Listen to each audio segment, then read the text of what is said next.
Hello guys! Hello, this is for Aquarius. Welcome dito sa aking channel, Aquarius. Welcome guys. Alamin natin kung anong messages, vibration, by energy para sa inyong lahat. This is general reading, so I hope na makaresonate ang lahat sa inyo. Alright. Communication is key. First card natin, Aquarius, is communication. Communication. Napaka-importante ito. So, new one in Gemini, sinasabi ng barahan na sa pagsisimula natin, it's either pagsisimula sa bagong trabaho, bagong negosyo, relationship, or kung gusto nating maging maganda, palaging fresh ang mga bagay-bagay sa buhay natin, kailangan natin na iwasan yung gulo. Okay? Umiwas tayo sa gulo, Aquarius, umiwas tayo sa chismis, sa gulo, sa tamang hinala, sa pagiging advanced mag-isip. Okay? Communication is the key. Ibig sabihin, kailangan nating ayusin yung mga miscommunication, mga misunderstanding na yan. And kailangan din nating ayusin yung sarili natin, lalo na yung pakikipag-communicate. Kasi minsan, posibleng nami-misinterpret ka ng mga tao sa paligid mo because maybe of the tone of your voice, yung tono ng boses mo, maybe pala sigaw ka, pero hindi ka naman sumisigaw, parang ganun. Pag medyo mahina yung ano natin, yung pandinig, diba? Parang sumisigaw tayo. So, sinasabi na communication, posibleng merong mga misunderstanding, pag-aaway, competition, ang posibleng matatapos na. And this facade, sinasabi ng baraha sa'yo na may possible na direction ka na tatahakin. Okay? So, like for example, this is between daughter or son and father or mother. So, parang if may mga issues kayo sa parents nyo, or sa elders, like sa ano natin, tiyahin, tiyuhin, sa ating boss, sa ating kapatid na panganay, o kung kanino pa man, sinasabi ng baraha, ayusin natin as soon as possible. Kumbaga, may mga problema, tampuhan, okay? May mga tampuhan, ilang taon nang hindi nag-uusap yung magkakapatid, magnanay, may mga ganun eh. So, sinasabi ng baraha na oras ang para siguro mag-reach out ka or tanggapin mo yung kung ano yung mga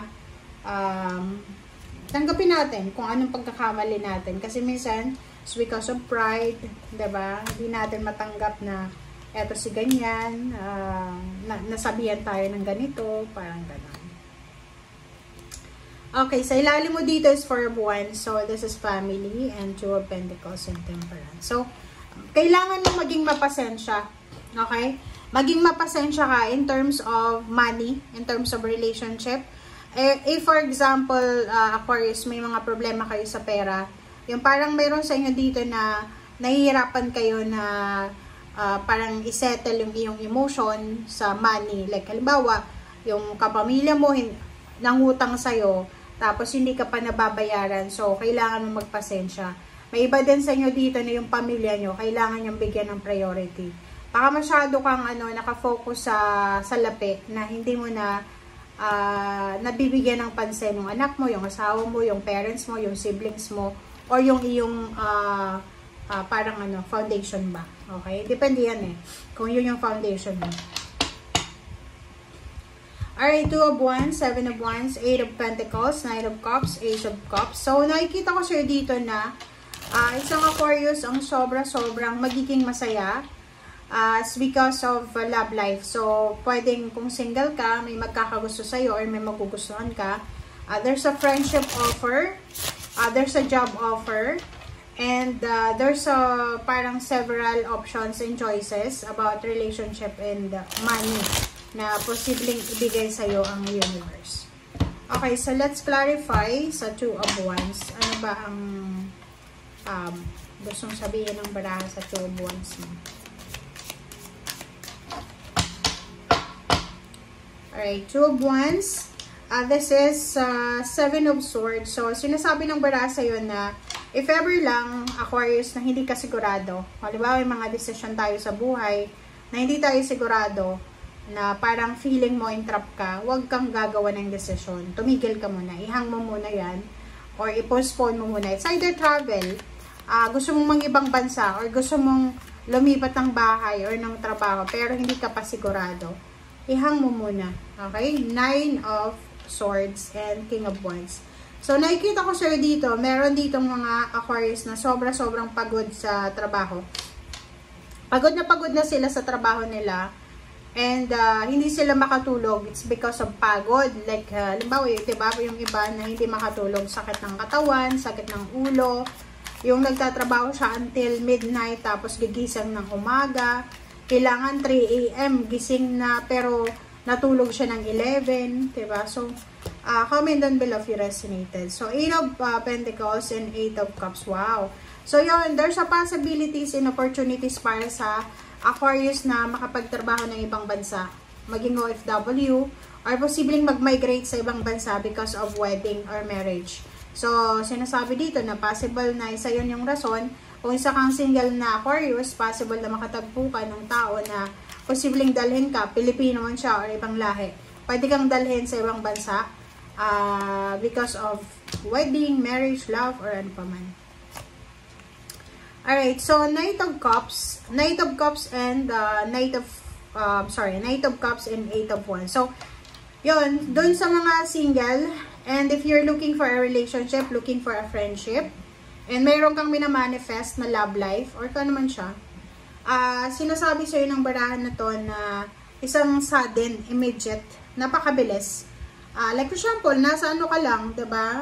Ang kadalasan parang halimbawa sa airplane, diba, katabi mo sa aeroplano, tapos biglang, nag-offer sa'yo ng love life, parang ganon. May iba din sa inyo dito na, like sa loob ng airport, diba, magkasabay lang. So, there's so much opportunities and possibilities na posibleng ibigay sa'yo ang universe para makilala mo yung love of your life if you're single, looking for a relationship or kano pa man. Kaso lang, meron dito sa inyo na may mga Aquarius na ang dami-dami yung blessings na pwedeng i-celebrate. But you are afraid. You have something like, nararamdaman kang fear sa puso mo. Natatakot ka kasi may iba sa inyo na parang, alibaw, hindi naman siya talagang realidad. Minsan, coincidence lang na after ng happiness, after ng kaligayahan, malulungkot ka na naman because there's a problem. So, yun yung rason. Parang nakikita natin dito, merong mga Aquarius na takot kayong magmahal because ayaw nyong masaktan. Takot kayong magtiwala kasi alam nyo na pag nagtiwala kayo, pwede kayong lokohin. Takot din kayong maging masaya kasi iniisip nyo na baka ang kapalit ng kaligayahan ay kalungkutan. So, protect your emotion, protect yourself, protect your dreams kasi sinasabi ng baraha sa inyo na atong wisdom na to, na from this reading, sinasabi sa inyo na ano siya